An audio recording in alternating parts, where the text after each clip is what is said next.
Hey everybody, Aaron Noonan here, getting set for another round of the Repco Supercars Championship this weekend.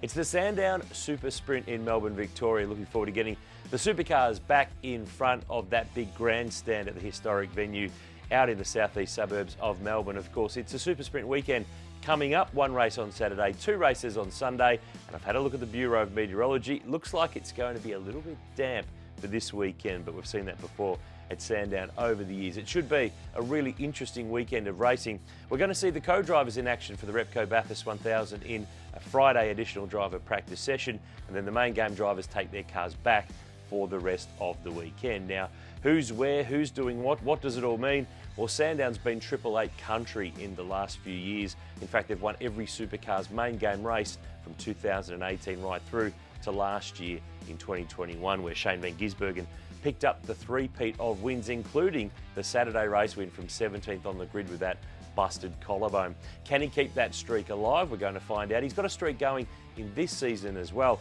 He's won the last 5 championship races on the trot across Townsville and the Bend. But this weekend, it is going to be no wildcards. It'll be the full regular complement of 25 championship regulars. 2 of them, Andre Heimgartner and Thomas Randall, moving into spare cars after that accident at the Bend in the last round in South Australia. There's a whole pile of interesting numbers to come into this weekend's round as well. Lee Holdsworth starts his 500th championship race at the very same venue where he made his debut back in 2004. That'll be race 1 on Saturday when he brings up that milestone. Walkinshaw and Andretti United in the same race start their 900th championship round, which is an amazing achievement. And Cam Waters and Anton De Pasquale, how's this for a little stat? They finished in the top 10 for the last 16 races in a row this year since race 8 at Albert Park in Melbourne. Now, Brock Feeney, interesting young rookie with where he's been so far. He's 6th in the championship coming into this weekend, but he's got a chance to make some history. And if he doesn't get it done at Sandown, then it's going to pass him by.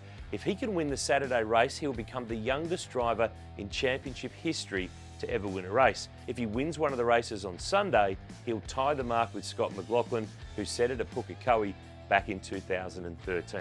So let's take a look at the way that the championship sits coming into this weekend's round at Sandown. 23 races down of 34 in this year's Repco Supercars Championship. Shane Van Gisbergen by 3.93 over Cam Waters. Then it's Anton De Pasquale from Will Davison, Chaz Mostert, Brock Feeney, Dave Reynolds, Brody Kostecki, Andre Heimgartner, and Tim Slade rounds out the top 10 in points. Coming into this weekend with just 2 Super Sprint rounds remaining before we head to the mountain in October, and of course we'll finish off the year with the Gold Coast and Adelaide street course races. Of course, you can keep up to speed with everything that's going on at Sandown this weekend via Repco socials with the Garage. It's garage.repco.com.au. Looking forward to seeing you out there. Rug up. It's going to be a bit chilly.